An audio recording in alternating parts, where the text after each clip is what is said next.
अस्सलामुअलैकुम, welcome everyone. आज हमारा कोड ऑफ सिविल प्रोसीजर 1908 का लेक्चर नंबर 45 है और आज के लेक्चर में हम ऑर्डर नंबर 1 पढ़ेंगे। As you know, order number 1 हमने कंप्लीट कर दिया है। इन डिटेल हर रूल को हमने पहले डिस्कस कर लिया है, तो आज के लेक्चर के अंदर हम ऑर्डर नंबर 1 को इनकम्प्लीट दोबारा एक बार रिवाइज करेंगे, क्विक रिवीजन देखेंगे। रूल नंबर 1 से लेकर रूल नंबर 13 तक इसको हम शॉर्टली डिस्कस करेंगे। इन डिटेल तमाम रूल्स के बारे में लेक्चर्स मौजूद हैं, उनके लिंक्स डिस्क्रिप्शन बॉक्स के अंदर मौजूद हैं। अगर किसी को कोई रूल इन डिटेल पढ़ना हो तो वो उस रूल की स्पेसिफिक वीडियो देख सकता है। ठीक है, तो आज का लेक्चर शुरू करते हैं। तो जो ऑर्डर नंबर 1 है इसके अंदर कितने रूल्स हैं? टोटल 13 रूल्स हैं। दूसरी बात, ऑर्डर नंबर 1 किस हवाले से है? पार्टीज़ टू सूट के किसी भी सूट के अंदर जो पार्टीज़ होती हैं उस हवाले से है, यानी कि प्लेंटिफ्स और डिफेंडेंट्स के हवाले से है। और स्पेसिफिकली किस हवाले से बात करता है? प्लेंटिफ्स और डिफेंडेंट्स की ज्वाइंडर, मिस ज्वाइंडर या नन ज्वाइंडर के हवाले से, कि एक सूट के अंदर एक से ज़्यादा प्लेंटिफ्स कब बन सकते हैं, एक से ज़्यादा प्लेंटिफ्स कब ज्वाइन कर सकते हैं। और अगर इस तरह होगा कि अगर प्लेंटिफ्स या डिफेंडेंट्स रॉन्गफुली ज्वाइंड हैं, यानी कि मिस ज्वाइंडर है, तब क्या होगा? या इस तरह है कि कोई इंपॉर्टेंट पार्टी है, नेसेसरी या प्रॉपर पार्टी है, जो कि उस सूट के अंदर ऐड नहीं की गई एज अ प्लेंटिफ या एज अ डिफेंडेंट, यानी कि नन ज्वाइंडर है, तो ऐसे केसेस में क्या होगा? तो ऑर्डर नंबर 1 स्पेसिफिकली 3 मैटर्स के साथ डील करता है। ज्वाइंडर ऑफ पार्टीज़, पार्टीज़ का मतलब क्या है? Plaintiff and defendant. इसके अलावा miss joinder and none joinder. ठीक है, तो इन डिटेल इसे देखते हैं। तो सबसे पहले रूल नंबर 1 देखते हैं। रूल नंबर 1 किस हवाले से है? ज्वाइंडर ऑफ प्लेंटिफ्स, कि जब एक सूट के अंदर एक से ज़्यादा प्लेंटिफ्स ज्वाइन कर सकते हैं। ठीक है, तो रूल नंबर 1 की हेडिंग क्या है? Who may be joined as plaintiffs. कौन कौन प्लेंटिफ बन सकता है? All persons may be join in one suit as plaintiff. एक सूट के अंदर एक से ज़्यादा प्लेंटिफ्स बन सकते हैं, तमाम लोग ज्वाइन कर सकते हैं। ऑल पर्सन लिखा है, यानी कि कोई रिस्ट्रिक्शन नहीं कि कितने मैक्सिमम लोग प्लेंटिफ्स बन सकते हैं। ठीक है, तो कोई रिस्ट्रिक्शन इसके ऊपर नहीं। ठीक है, तो क्या कह रहे हैं रूल नंबर 1 कि एक सूट के अंदर ऐसे तमाम लोग प्लेंटिफ्स बन सकते हैं। कैसे? In which any right to relief in respect of arising out of the same act or transaction or series of acts or transaction is eligible to exist, कि जब उन तमाम लोगों का राइट टू रिलीफ जो है, राइट टू रेमेडी जो है, वो किस तरह पैदा हो रहा है? किसी एक ही एक्ट या किसी एक ही ट्रांजैक्शन की वजह से पैदा हो रहा है। बुनियादी वजह कोई एक ही है, या फिर किस तरह है? सीरीज़ ऑफ डिफरेंट एक्ट्स और डिफरेंट ट्रांजैक्शंस, या फिर मुख्तलिफ एक्ट्स हैं, मुख्तलिफ ट्रांजैक्शन हैं, लेकिन वो आपस में कनेक्टेड हैं, दे आर फॉर्मिंग सीरीज़। ठीक है, तो कैसे लोग प्लेंटिफ्स बन सकते हैं? कि जिनका राइट टू रिलीफ किसी एक ही एक्ट से अगर अराइज होता हो, और राइट टू रिलीफ किस तरह हो? राइट टू रिलीफ चाहे ज्वाइंटली हो या सेवरली हो या फिर अल्टरनेट में हो। और where if such persons brought separate suits any common question of law or fact would arise, कि अगर वो तमाम लोग अलग-अलग सूट्स लाएं कोर्ट के अंदर, तो उन सूट्स के अंदर कोई भी सेम क्वेश्चन ऑफ लॉ या कोई भी एक या दो सेम क्वेश्चन ऑफ फैक्ट अगर अराइज होते हों, तो ऐसे तमाम पर्सन्स एक सूट के अंदर प्लेंटिफ्स बन सकते हैं। ठीक है, तो रूल नंबर 1 कुछ कंडीशंस बताता है, ये फुलफिल होंगी तो कोई लिमिटेशन नहीं है कि कितने पर्सन्स कितने भी लोग जो हैं एक सूट के अंदर प्लेंटिफ्स बन सकते हैं। ठीक है, तो क्या बात आपको समझ में आई कि जो प्लेंटिफ्स बनना चाह रहे हैं उनका जो राइट टू रिलीफ है वो किस तरह हो सकते हैं? ज्वाइंटली भी हो सकती है, यानी कि तमाम मिलकर एक ही राइट क्लेम कर रहे हैं। सेवरली का मतलब क्या? अलग-अलग, यानी कि हर एक अपने लिए अलग राइट क्लेम कर रहा है। अल्टरनेटिव का मतलब क्या है? कि फॉर एग्जांपल 2 प्लेंटिफ्स हैं और वो एक पर्सन के अगेंस्ट सूट फाइल करते हैं और वो अल्टरनेट रेमेडी मांगते हैं, यानी कि अगर एक प्लेंटिफ को वो रेमेडी नहीं मिल सकती तो अगर दूसरा एंटाइटल्ड है तो उसे मिल जाए। ठीक है, तो जो रूल नंबर 1 है वो सिर्फ एक परमिशन ग्रांट करता है कि जब एक से ज़्यादा लोग प्लेंटिफ्स बन सकते हैं, तो कंडीशंस कौन सी फुलफिल होनी ज़रूरी हैं? 2 कंडीशंस हैं। पहली क्या है? कि जो राइट टू रिलीफ है, राइट टू रेमेडी है, वो किसी एक ही एक्ट या एक ही ट्रांजेक्शन की वजह से पैदा हो रही हो। और दूसरी क्या है? कि अगर वो लोग सेपरेट सूट्स लेकर आएँ तो उन तमाम सेपरेट सूट्स के अंदर कोई भी कॉमन, कोई भी एक जैसा क्वेश्चन ऑफ लॉ या क्वेश्चन ऑफ फैक्ट अगर पैदा होता है तो फिर अच्छा, ज़रूरी नहीं है कि तमाम क्वेश्चन ऑफ लॉ या तमाम क्वेश्चन ऑफ फैक्ट सेम होने ज़रूरी है। अगर कोई एक क्वेश्चन ऑफ फैक्ट भी सिमिलर हो अगर उन सेपरेट सूट्स के अंदर, तभी वो तमाम लोग एक सूट के अंदर प्लेंटिफ्स बन सकते हैं। ठीक है, तो रूल नंबर 1 के हवाले से है कि कब प्लेंटिफ्स एक सूट को ज्वाइन कर सकते हैं। फिर उसके बाद रूल नंबर 2 के हवाले से है, फॉर एग्जाम्पल एक सूट के अंदर प्लेंटिफ्स कई सारे हैं, तो रूल नंबर 2 कोर्ट को इम्पोर करता है कि अगर कोर्ट को लगे कि किसी का सेपरेट ट्रायल होना चाहिए तो रूल नंबर 2 के अंडर कोर्ट ऑर्डर कर सकता है for separate trials। क्या कहते हैं rule number 2, when it appears to the court that any joinder of plaintiffs may embarrass or delay the trial of the suit, कि अगर कोर्ट को लगता है कि joinder of plaintiffs की वजह से जो सूट का जो ट्रायल है, जो प्रोसीडिंग्स हैं उन वो ताख़ीर का शिकार हो रही हैं, उनमें डिले हो रहा है, तो कोर्ट क्या कर सकता है, the court may put the plaintiffs to their elections. Court क्या कहेगा, उन प्लेंटिफ्स से कहेगा कि वो अपने आप में से कुछ पर्सनस को चूज़ कर लें कि जो इस सूट को आगे चलाएं, और ऑर्डर सेपरेट ट्रायल्स, या कोर्ट ऑर्डर क्या कर सकता है कि सेपरेट ट्रायल्स चलें। यानी कि फॉर एग्जांपल अगर एक सूट के अंदर 2 या 3 प्लेंटिफ्स हैं तो कोर्ट ऑर्डर कर सकता है कि एक प्लेंटिफ का जो ट्रायल है उस डिफेंडेंट के अगेंस्ट अलहदा चले और बाकी 2 जो है अपनी जगह पर रहें, या तीनों का अलहदा सेपरेट ट्रायल्स का ऑर्डर कोर्ट कर सकता है।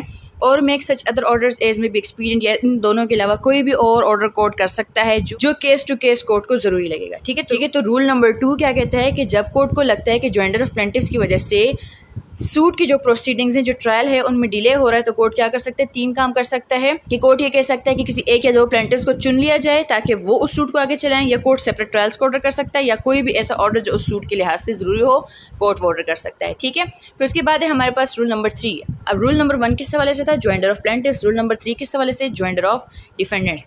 सेम वही बातें हैं जो रूल नंबर 1 के अंदर हैं। ऑल पर्सनस में बी ज्वाइन एज डिफेंडेंट्स, तमाम लोग एक सूट के अंदर डिफेंडेंट बन सकते हैं, अगेंस्ट होम जिनके खिलाफ any right to relief in respect of or arising out of the same act or transaction or series of acts or transaction is alleged to exist।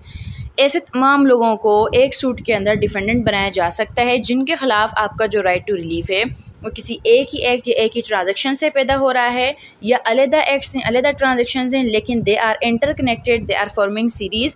तो तब भी आप ऐसे तमाम लोगों को एक सूट के अंदर डिफेंडेंट बना सकते हो। और ये जो राइट टू रिलीफ है किस तरह हो, वेदर जॉइंटली, सेवरली और इन द अल्टरनेटिव। यानी कि एक प्लेंटिफ जॉइंटली भी, यानी कि एक प्लेंटिफ बहुत सारे डिफेंडेंट से जॉइंटली कोई राइट क्लेम करते हैं, मिसाल यानी कि तमाम डिफेंडेंट्स से कोई एक ही राइट क्लेम किया जा रहा है, या फिर सेवरली यानी कि हर डिफेंडेंट की लायबिलिटी अलग अलग है, एक डिफेंडेंट से कोई और रिलीफ मांगा जा रहा है, दूसरे से कोई और रिलीफ मांगा जा रहा है, या फिर क्या है इन द अल्टरनेटिव, यानी कि अगर ये डिफेंडेंट लायबल नहीं है तो जो लायबल है दूसरा अगर लायबल है तो उससे रिलीफ दे दिया जाए। ठीक है। और चौथी बात क्या है, where if separate suits were brought against such persons any common question of law or fact would arise, कि अगर उन तमाम के खिलाफ अलग सूट लाए जाएंगे तो उनके अंदर कोई भी एक क्वेश्चन ऑफ लॉ या कोई क्वेश्चन ऑफ फैक्ट सिमिलर हो सकता है। ठीक है। तो यही सारी बातें रूल नंबर 1 के अंदर भी हैं, यही सारी बातें रूल नंबर 3 के अंदर भी हैं। ठीक है। तो अगर यही दोनों कंडीशंस फुलफिल होती हैं, सेम एक्ट और ट्रांजैक्शन की वजह से राइट टू रिलीफ पैदा होता है, और दूसरी कंडीशन क्या है कि अगर सेपरेट सूट्स लाए जाएँ उन तमाम के अंदर तो कोई भी कॉमन क्वेश्चन ऑफ लॉ या फैक्ट पैदा हो, तो ऐसे तमाम पर्सनस को आप एक ही सूट के अंदर डिफेंडेंट बना सकते हो। ठीक है। उसके बाद रूल नंबर 4 में जाने से पहले रूल नंबर 5 देखते हैं, क्योंकि इसी के कंटिन्यूएशन है। रूल नंबर 5 क्या कहता है, defendant need not to be interested in all the relief claim. तो ये क्या कहता है, it shall not be necessary that every defendant shall be interested as to all the relief claimed in any suit against. ये वैसी बात है जैसे कि अभी आपने रूल नंबर 3 के अंदर पढ़ी है कि वहाँ पर क्या था, सेवरली लायबल। मैंने आपको वहाँ पर क्या बताया कि अगर डिफेंडेंट्स की लायबिलिटी आप हर डिफेंडेंट से अलग-अलग रिलीफ मांग रहे हो तब भी आप ऐसे लोगों को एक सूट के अंदर डिफेंडेंट बना सकते हो। तो रूल नंबर 5 उसी की एक्सप्लेनेशन है। रूल नंबर 5 क्या कह रहा है कि ये चीज़ ज़रूरी नहीं है कि तमाम डिफेंडेंट्स इक्वली उस रिलीफ के अंदर इंटरेस्टेड हो। हर तमाम डिफेंडेंट्स का रिलीफ के अंदर इक्वली मुश्तरका बराबर तौर पर शरीक होना ज़रूरी नहीं है। ठीक है। फिर उसके बाद है रूल नंबर 4, वो जजमेंट के हवाले से है कि जब किसी भी सूट के अंदर जॉइंडर ऑफ प्लेंटिफ्स होगा या जॉइंडर ऑफ डिफेंडेंट्स होगा तो कोर्ट की जजमेंट के हवाले से है कि जब अगर कोर्ट को लगता है कि अगर प्लेंटिफ्स में जितने लोग प्लेंटिफ्स बने हुए हैं इनमें से कोई 1 या 2 लोग ऐसे हैं जो कि जिनका रिलीफ नहीं बनता, या जो डिफेंडेंट्स हैं कोई 1 या 2 ऐसे हैं कि जिनके खिलाफ रिलीफ नहीं बनता, तो फिर जजमेंट किस तरह होगी। रूल नंबर 4 क्या कहता है, जजमेंट में be given without any amendment, यानी कि किसी अमेंडमेंट की ज़रूरत नहीं है। किसकी अमेंडमेंट की बात हो रही है, प्लेंट की अमेंडमेंट की बात हो रही है। ठीक है। तो इसकी जो क्लॉज ए है वो किस हवाले से है, for such one or more of the plaintiffs as may be found to be entitled to relief for such relief as he or they may be entitled to. यानी कि अब ये किस हवाले से है, जब जॉइंडर ऑफ प्लेंटिफ्स है तो अगर तो इस तरह है कि जितने लोग प्लेंटिफ्स बने में अगर सबका रिलीफ बनता है तो कोर्ट उन सबकी फेवर में जजमेंट देगा, लेकिन अगर इस तरह है कि उनमें से कुछ का रिलीफ बनता है कुछ का नहीं बनता तो without any amendment in plaint को अमेंड करने की ज़रूरत नहीं है। कोर्ट जो है जिन प्लेंटिफ्स का रिलीफ बनता होगा तो कोर्ट उनकी फेवर में जजमेंट दे सकता है। कि और क्लॉज बी किस हवाले से है, ये जॉइंडर ऑफ डिफेंडेंट्स के हवाले से है कि अगर एक सूट के अंदर एक से ज़्यादा डिफेंडेंट्स हैं तो अगर एक से ज़्यादा डिफेंडेंट्स हैं अगर सबके खिलाफ आपका रिलीफ बनता है तो सबके अगेंस्ट जजमेंट आएगी। लेकिन अगर कोर्ट को लगता है कि कोई डिफेंडेंट ऐसा भी है जिसके खिलाफ आपका कोई रिलीफ नहीं बनता तो क्या होगा, जिनके खिलाफ रिलीफ बनता है कोर्ट उनके अगेंस्ट जजमेंट पास कर देगा, और जितना आपका रिलीफ बनता है हर एक के हवाले से, हर एक की अपनी जो लायबिलिटी बनती है, हर एक की लायबिलिटी के हवाले से कोर्ट उनके खिलाफ जजमेंट पास कर सकता है। ठीक है। तो रूल नंबर 4 कोर्ट को एम्पावर करता है कि जो प्लेंटिफ्स इंटाइटल्ड हैं कोर्ट सिर्फ उनकी फेवर में जजमेंट दे, और जो डिफेंडेंट्स लायबल हैं कोर्ट सिर्फ उनके अगेंस्ट जजमेंट दे। ठीक है। फिर इसके बाद है हमारे पास रूल नंबर 6, वो किस हवाले से, joinder of parties liable on same contract. अच्छा, ये भी किस हवाले से, ज्वाइंडर ऑफ डिफेंडेंट्स है, बट स्पेसिफिकली यहाँ पर क्या लिखा है, कॉन्ट्रैक्ट, यानी कि जब कॉन्ट्रैक्ट्स के हवाले से जो सूट्स होंगे उनकी बात हो रही है। तो ये रूल क्या कहता है, द प्लेंटिफ में एट हिज ऑप्शन। अब इस रूल के अंदर प्लेंटिफ को चॉइस दी हुई है, प्लेंटिफ क्या कर सकता है, अपनी मर्जी से join as parties to the same suit all or any of the persons. अच्छा, यहाँ पर पार्टीज का स्पेसिफिकली मतलब क्या है, डिफेंडेंट की बात हो रही है। ठीक है। Join as parties to the same suit all or any of the persons, किन लोगों को ज्वाइन कर सकता है, ऐसे लोग जो किस तरह है, सेवरली और jointly and severally liable on one contract. आपको पता है कि कॉन्ट्रेक्चुअल जो लायबिलिटी होती है वो 3 तरह की होती है, ज्वाइंटली लायबल, दूसरा है सेवरली लायबल, तीसरा है ज्वाइंट एंड सेवरल लायबल। तो यहाँ पर ज्वाइंट वाले की बात नहीं की हुई, तो उसके ऊपर ये रूल एप्लीकेबल नहीं होता। तो अगर तमाम डिफेंडेंट्स एक कॉन्ट्रैक्ट के अंदर ज्वाइंटली लायबल हैं तब रूल नंबर 6 एप्लीकेबल नहीं होगा। तो रूल नंबर 6 सिर्फ कब एप्लीकेबल होगा, कि जब एक कॉन्ट्रैक्ट के अंदर डिफेंडेंट्स या तो सेवरली लायबल हैं, यानी कि हर एक की लायबिलिटी अलग है, या फिर किस तरह है, जॉइंट एंड सेवरल लायबिलिटी है, तो तब ये रूल एप्लीकेबल होगा। ठीक है। तो रूल नंबर 6 क्या अलाउ करता है, प्लेंटिफ को एक चॉइस देता है कि अगर ऐसा है कि एक कॉन्ट्रैक्ट के अंदर जो पर्सन्स हैं, जो डिफेंडेंट्स हैं, वो उनकी इस तरह की लायबिलिटी है सेवरली या फिर जॉइंट एंड सेवरली, तो प्लेंटिफ क्या कर सकता है, या तो उन तमाम लोगों को पार्टी बना सकता है, या फिर अपनी मर्जी से उनमें से कोई 1 या 2 लोगों को भी पार्टी बनाकर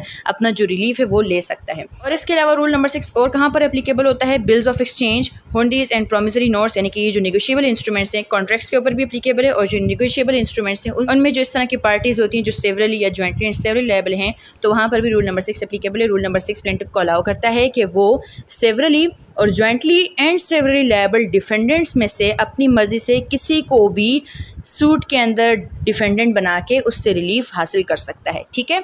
फिर उसके बाद है हमारे पास रूल नंबर 7, ये भी किस हवाले से, ज्वाइंडर ऑफ डिफेंडेंट्स के हवाले से, कि प्लेंटिफ को जब ये डाउट हो कि किसके अगेंस्ट उसका रिलीफ बनता है, from whom redress is to be sought, तो क्या होगा, रूल नंबर 7 आपको क्या अलाउ करता है, where the defendant is in doubt as to the person from whom he is entitled to obtain redress, कि जब प्लेंटिफ को डाउट है कि उसका जो रिलीफ है वो किसके खिलाफ बनता है, किससे वो हासिल करेगा, तो रूल नंबर 7 क्या अलाउ करता है, ही में ज्वाइन 2 और मोर डिफेंडेंट्स, जिन जिन लोगों पे उसको डाउट है कि शायद इससे मेरा रिलीफ बनता है या इस पर्सन से रिलीफ बनता है, तो उन जितनों पर उसको डाउट है उन तमाम को वो डिफेंडेंट बना सकता है। In order that the question as to which of their defendants is liable and to what extent may be determined as between all parties, तो जब उस एक ही सूट के अंदर उन तमाम डाउटफुल डिफेंडेंट्स को जब डिफेंडेंट बना दिया जाएगा, तो फिर उस सूट के अंदर फिर डिटर्मिन किया जाएगा कि कौन सा डिफेंडेंट एक्चुअली लायबल है और कौन कितना लायबल है। ठीक है। तो रूल नंबर 7 तब अप्लाई होगा कि जब डिफेंडेंट को डाउट है कि किससे उसका रिलीफ बनता है, तो जिन तमाम डिफेंडेंट्स के ऊपर उसका डाउट होगा तो उन तमाम को एक सूट के अंदर डिफेंडेंट बना सकता है। तो rule number 7 is also about joinder of defendants. ठीक है। फिर उसके बाद है हमारे पास रूल नंबर 8, जो कि ऑर्डर नंबर 1 का इंपॉर्टेंट रूल है, 1 पर्सन मे सू और defend on behalf of all in same interest, that is representative suit. ठीक है। तो रूल नंबर 8 किस हवाले से, रिप्रेजेंटेटिव सूट के हवाले से। रिप्रेजेंटेटिव सूट किसे कहते हैं, कि ऐसा सूट जो कोई एक शख्स अपने लिए फाइल करे और इसके अलावा कई और दूसरे लोगों की बिहाफ पर फाइल करे, ऐसे सूट को हम क्या कहते हैं, रिप्रेजेंटेटिव सूट कहते हैं। तो रूल नंबर 8 क्या कहता है, where there are numerous persons, कि जब न्यूमेरियस पर्सनस हो, यानी कि सेवरल पर्सनस हैं, कई सारे हैं, having the same interest in one suit, एक सूट के अंदर उनका सेम इंटरेस्ट है, कोई एक ही रिलीफ वो मांग रहे हैं, तो फिर क्या हो सकता है, 1 और मोर ऑफ सच पर्सनस में, तो उन न्यूमेरियस पर्सनस में से कोई 1 या 2 या ज़्यादा, with the permission of the court की इजाज़त से, सू और भी सूट, सू कर सकती हैं यानी कि सूट फाइल कर सकते हैं, या फिर क्या है, बी सूट यानी कि डिफेंडेंट्स भी बन सकते हैं, और may defend in such suit on behalf of or for the benefit of all the persons so interested। क्या होगा, एक सूट के अंदर डिफेंड भी कर सकते हैं उन तमाम लोगों को, लेकिन क्या चीज़ ज़रूरी है कि जिन लोगों को वो रिप्रेजेंट कर रहे हैं उनके बेनिफिट के लिए हो। ठीक है। तो रूल नंबर 8 क्या कह रहा है कि जब सेवरल पर्सनस होंगे, न्यूमेरियस पर्सनस होंगे और उनका एक ही जैसा इंटरेस्ट होगा, तो उनमें से कोई 1 या 2 एक सूट फाइल कर सकते हैं with the permission of court.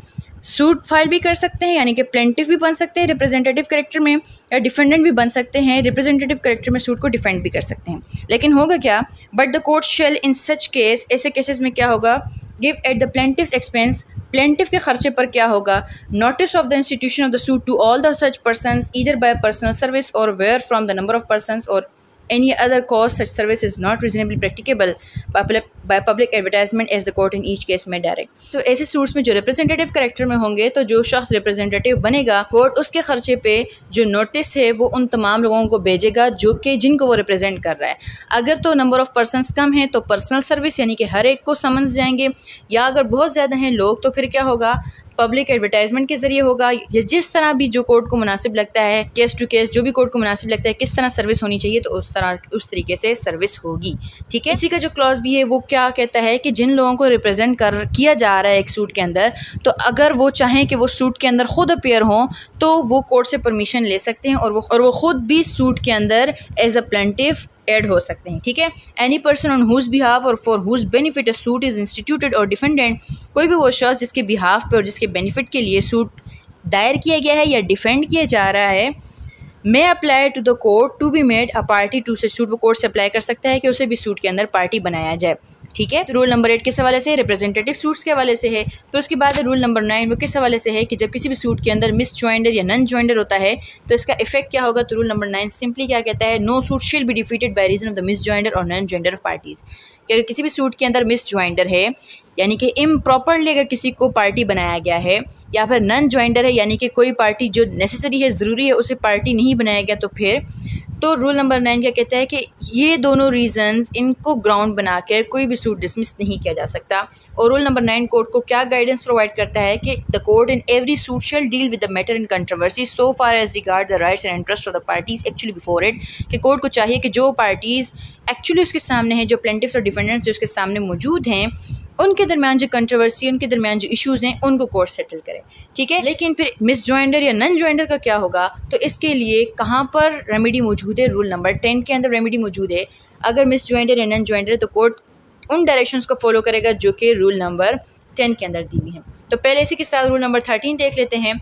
Rule number 13 के हवाले से objection is to none joinder और मिस ज्वाइंडर, कि अगर किसी भी शख्स को ऑब्जेक्शन है, यानी कि किसी को अगर लगता है कि एक सूट के अंदर एक से ज़्यादा प्लेंटिफ्स हैं, अगर डिफेंडेंट को लगता है कि अगर किसी सूट के अंदर एक से ज़्यादा प्लेंटिफ हैं और कोई ऐसा भी शख्स प्लेंटिफ बना है जिसका कोई रिलीफ नहीं बनता, यानी कि इम्प्रॉपरली वो प्लेंटिफ्स बन रहे हैं, या इस तरह है कि जो पर्सन्स अवेलेबल प्लेंटिफ हैं जो मौजूद हैं वो सिर्फ प्लेंटिफ नहीं है, यानी कि सिर्फ उनका रिलीफ नहीं बनता बल्कि और भी ऐसे लोग हैं जो कि जिनका रिलीफ बनता है, यानी कि नन ज्वाइंडर है। तो अगर किसी भी किस्म का ऑब्जेक्शन है नन ज्वाइंडर या मिस ज्वाइंडर के हवाले से, तो रूल नंबर 13 कहता है कि तो eight the earliest possible opportunity इस ऑब्जेक्शन को राइज करना चाहिए। और अगर eight the earliest stage objection rise नहीं किया जाता तो ये समझा जाएगा कि उसे कोई ऑब्जेक्शन नहीं है and he has waived of his right, और उसने अपना ये हक छोड़ दिया है। ठीक है, तो रूल नंबर 13 क्या कह रहा है कि अर्लीस्ट पॉसिबल अपॉर्चुनिटी पे ऑब्जेक्शंस राइज करने चाहिए and in all cases where issues are settled at or before the settlement, जब इश्यूज कोर्ट फ्रेम करता है, जब इश्यूज सेटल करते हैं, यानी कि इश्यूज को जब डिसाइड कर रहा है कोर्ट, तो इश्यूज सेटल करने के दौरान, इश्यूज सेटल करने से पहले ऑब्जेक्शंस को राइज करना चाहिए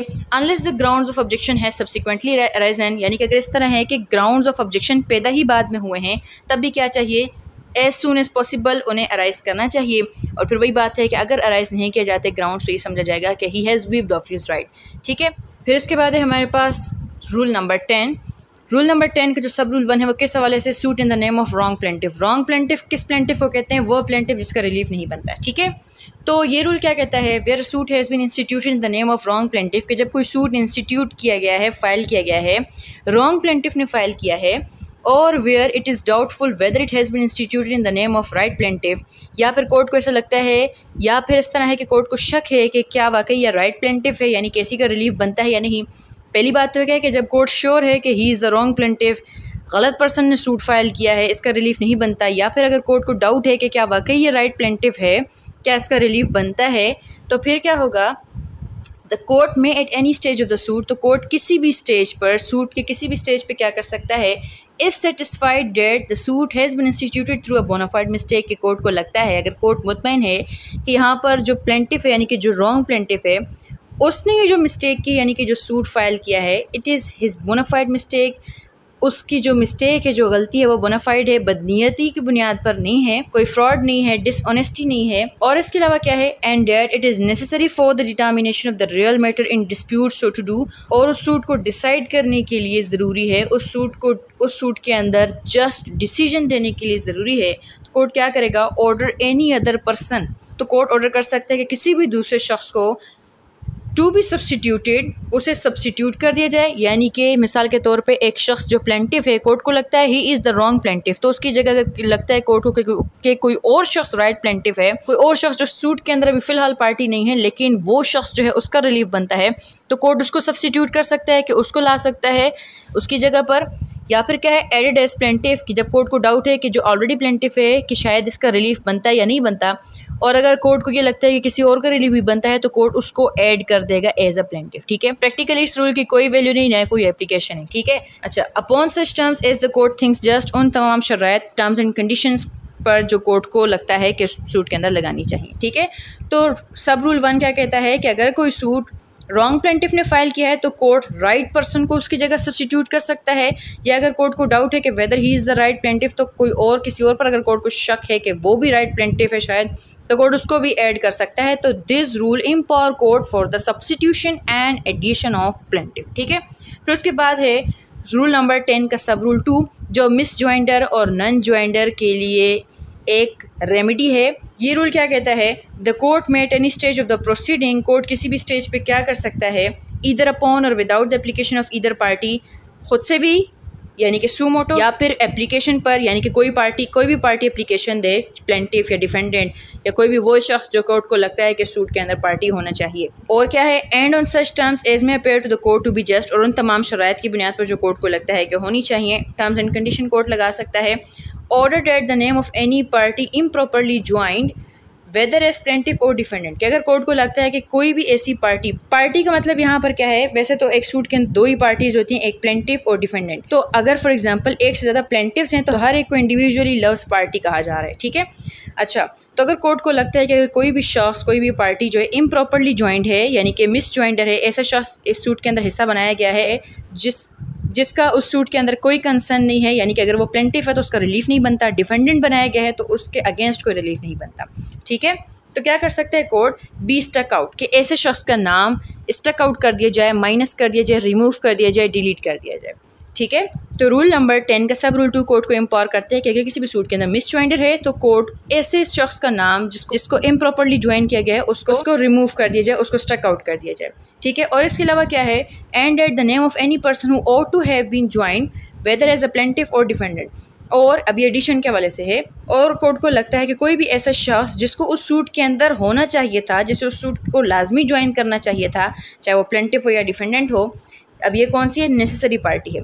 या फिर क्या है, or whose presence before the court may be necessary, किस लिए, in order to enable the court effectively and completely to adjudicate upon and settle all the question involve in the suit. एक तो वो शख्स जिसका कोर्ट को लगता है कि ही मस्ट बी ज्वाइन, और एक वो शख्स से प्रॉपर पार्टी जिसका कोर्ट को लगता है कि अगर ये भी इस सूट के अंदर मौजूद हो तो कोर्ट इस मैटर को और ज़्यादा इफेक्टिवली, मौसर तरीके से और कम्प्लीटली इस सूट के अंदर जितने डिस्प्यूट्स हैं, जितने कंट्रोवर्सीज़ हैं, जितने इशूज़, उन तमाम को सेटल कर देगा। तो कोर्ट क्या कर सकते हैं, ऐसे लोगों को बी एडेड, उन्हें इस सूट के अंदर हिस्सा बना सकता है। यानी कि अगर किसी भी सूट के अंदर नन ज्वाइंडर है, नेसेसरी पार्टी या प्रॉपर पार्टी की एडिशन कोर्ट चाहता है तो कोर्ट ऐसे लोगों को अंडर रूल 10(2) ऐड करवा सकता है। ठीक है, फिर इसके बाद है हमारे पास 10 का सब रूल 3, वो किस हवाले से है, ये सिंपल क्या कहता है कि किसी भी शख्स को विदाउट हिज कंसेंट, किसी भी शख्स को विदाउट हिज कंसेंट प्लेंटिफ नहीं बनाया जा सकता। कोई शख्स अंडर डिसेबिलिटी है, उसे भी ज़बरदस्ती प्लेंटिफ नहीं बनाया जा सकता, उसके बिहाफ पर किसी और शख्स को भी प्लेंटिफ नहीं बनाया जा सकता। ठीक है, तो विदाउट कंसेंट किसी भी शख्स को प्लेंटिफ नहीं बनाया जा सकता। और फिर इसके बाद रूल नंबर 10 का सब रूल 4 किस हवाले से है, ये क्या कहता है कि जब किसी भी सूट के अंदर डिफेंडेंट को ऐड किया जाएगा तो जो प्लेंटिफ है उसको अमेंड किया जाएगा, लेकिन अगर कोर्ट कोई और डायरेक्शन देता है तो उसे फॉलो किया जाएगा।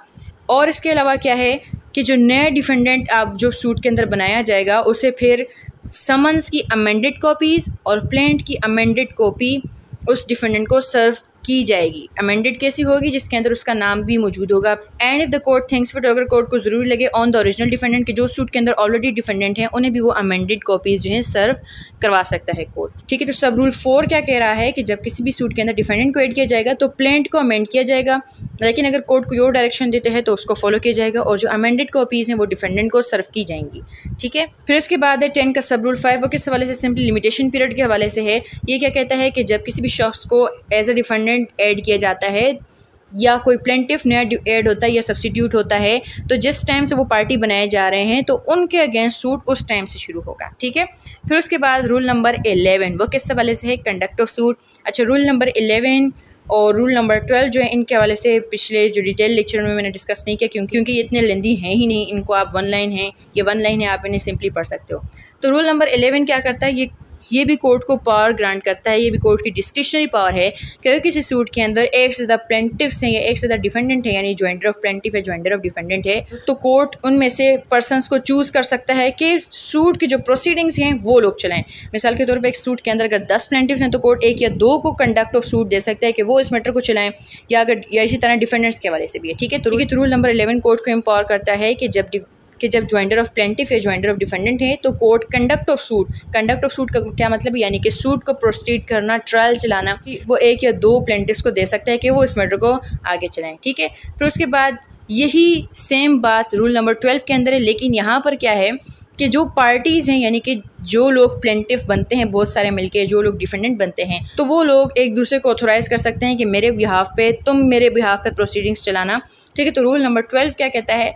Appearance of one of several plaintiffs or defendants for others. अच्छा, ये FIR नहीं है, फॉर अदर्स है। ठीक है, तो रूल नंबर 12 क्या कह रहा है? When there are more plaintiffs than one, कि जब एक से ज़्यादा प्लेंटिफ्स हैं, simply joinder of plaintiff, anyone or more of them may be authorized by any other of them, तो किसी एक या 2 को ऑथोराइज किया जा सकता है, बाकी लोग उसे ऑथोराइज कर सकते हैं टू अपीयर, प्लेड और act for such other in any proceeding, कि वो कोर्ट के अंदर उनके बिहाफ पे अपीयर हों, उनके बिहाफ पर प्लीडिंग करें, उनके बिहाफ पर एक्ट करें, उनके बिहाफ पे उनके सूट की भी प्रोसीडिंग चलाएं।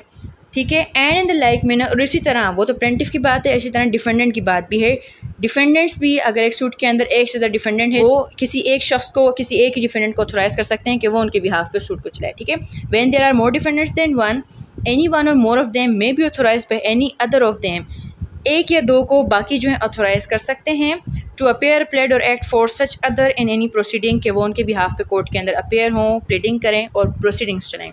फिर इसी का सब रूल 2 क्या कहते हैं? The authority shall be in writing signed by the party giving it and shall be file in the court, कि जो ऑथोराइजेशन है, यानी फॉर एग्जांपल अगर किसी सूट के अंदर 4 डिफेंडेंट हैं और उसके अंदर 3 जो डिफेंडेंट है वो एक ही को ऑथोराइज करते हैं, यानी कि उन तीनों की जगह पर भी वो एक ही अपेयर हो, उनके बिहाफ पे वही अपेयर हो के सारी प्रोसीडिंग्स मामला चलाए, तो ये जो ऑथोराइजेशन है कि वो उसको ऑथोराइज कर रहे हैं कि वो उनके बिहाफ पे अपेयर हो, ये ऑथोराइजेशन इन राइटिंग होगी और कोर्ट में फाइल भी की जाएगी। ठीक है, सिमिलरली प्लेंटिफ्स के केस में भी 4 प्लेंटिफ्स हैं अगर वो एक को ही ऑथोराइज कर रहे हैं कि तुम हमारे बिहाफ पे अपेयर हो और सारे मामला चलाओ, तो वो जो ऑथोराइजेशन होगी वो राइटिंग में होगी और कोर्ट में फाइल की जाएगी। ठीक है, तो यहाँ तक तमाम रूल्स ख़त्म। एक बार इसकी समरी देखते हैं बाय नेम। सिर्फ रूल नंबर 1 किस हवाले से? ज्वाइंटर ऑफ प्लेंटिफ्स के हवाले से। रूल नंबर 2, जब ज्वाइंटर ऑफ प्लेंटिफ होता है तो अगर कोर्ट को लगता है कि इनके ज्वाइंटर की वजह से सूट की जो ट्रायल है वो डिले होता है, उसके अंदर प्रोसीडिंग्स में डिले होता है, तो कोर्ट ऑर्डर कर सकता है कि इनका सेपरेट ट्रायल चलाया जाए। रूल नंबर 3 किस हवाले से? ज्वाइंटर ऑफ डिफेंडेंट्स के हवाले से। रूल नंबर 5 क्या कहता है कि अगर किसी भी सूट के अंदर ज्वाइंटर ऑफ डिफेंडेंट है तो ये ज़रूरी नहीं है कि तमाम डिफेंडेंट जो हैं उस सूट के अंदर इक्वली उस रिलीफ के अंदर इंटरेस्टेड हों, सबसे एक ही रिलीफ मांगा जा रहा हो। रूल नंबर 4 किस हवाले से है कि कोर्ट प्लेंट में अमेंडमेंट किए बगैर ज्वाइंटर ऑफ प्लेंटिफ या ज्वाइंटर ऑफ डिफेंडेंट के केसेस में जो उसको लगता है जिनकी फेवर में जो पर्सन्स इंटाइटल्ड हैं उनकी फेवर में जजमेंट दे सकता है, और जिनके अगेंस्ट कोर्ट को लगता है जजमेंट देनी चाहिए उनके अगेंस्ट जजमेंट कोर्ट दे सकता है। ठीक है, without deleting the name of all others, plaintiff और डिफेंडेंट्स। ठीक है, फिर उसके बाद है हमारे पास रूल नंबर 6, वो किस हवाले से? ज्वाइंटर ऑफ डिफेंडेंट्स कॉन्ट्रैक्ट के केसेस में। फिर उसके बाद रूल नंबर 7, ये भी ज्वाइंटर ऑफ डिफेंडेंट्स के हवाले से है कि जब प्लेंटिफ को डाउट हो कि किस डिफेंडेंट के अगेंस्ट उसका रिलीफ बनता है। फिर उसके बाद 8वां रूल किस हवाले से? Representative suit. रूल नंबर 9 किस हवाले से है? मिस ज्वाइंटर या नन ज्वाइंटर का इफेक्ट बताया हुआ है। फिर इसके बाद रूल नंबर 10, उसका सब रूल 1 किस हवाले से है? एडिशन या सब्सटीट्यूशन ऑफ प्लेंटिफ, और 10(2) किस हवाले से? एडिशन या striking out of प्लेंटिफ्स or defendants. ये डिफेंडेंट और प्लेंटिफ दोनों के ऊपर अप्लाई होता है। ठीक है, फिर उसके बाद रूल नंबर 11, वो किस हवाले से है कि जब एक से ज़्यादा प्लेंटिफ एक से ज़्यादा डिफेंडेंट होंगे तो कोर्ट कंडक्ट ऑफ सूट उनमें से किसी एक या दो को दे सकता है। रूल नंबर 12 किस हवाले से है कि जब एक से ज़्यादा प्लेंटिफ या डिफेंडेंट होंगे, जॉइंडर ऑफ प्लेंटिफ या जॉइंडर ऑफ डिफेंडेंट होगा, तो वो प्लेंटिफ से डिफेंडेंट तो वो पार्टीज़ अपने आप में से किसी एक या दो को ऑथोराइज़ कर सकते हैं कि वो उनके बिहाफ पे अपेयर हों और उस मैटर की प्रोसीडिंग्स चलाएं। फिर उसके बाद रूल नंबर 13 किस हवाले से है, मिस जॉइंडर या नन जॉइंडर के ऑब्जेक्शन के हवाले से कि अगर किसी को ऑब्जेक्शन हो तो उसे चाहिए कि at the earliest possible opportunity such objection को राइज करे। That's all about order number 1 parties to suit. ठीक है, होप्स यहाँ तक आपको order number 1 clear. Thank you so much for watching.